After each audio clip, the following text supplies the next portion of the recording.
جیسے انسان کی آنکھ پر نا کبھی کبھی موتیا آ جاتا ہے، اللہ نہ کرے کسی کی آنکھ پر موتیا آ جائے تو اس کی آنکھ سے اس کو کچھ نظر نہیں آتا، پھر اس کو کسی ڈاکٹر کے پاس جانا پڑتا ہے،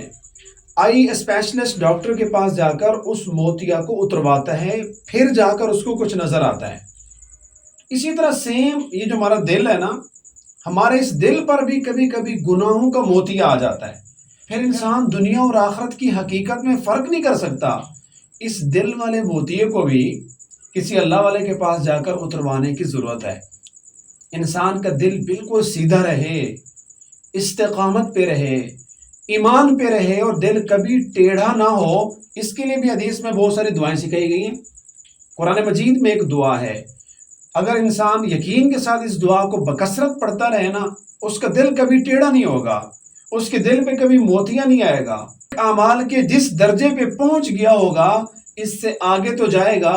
واپس نہیں آئے گا، اعمال میں کمی نہیں آئے گی، دل ٹیڑھا نہیں ہوگا۔ ربنا لا تزغ قلوبنا، اے ہمارے رب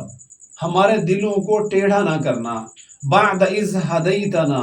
بعد اس کے کہ آپ نے ہمیں ہدایت دے دی، وہب لنا من لدنک رحمہ، اپنی طرف سے ہمیں رحمت نصیب فرما، انک انت الوہاب، بے شک آپ بہت زیادہ عطا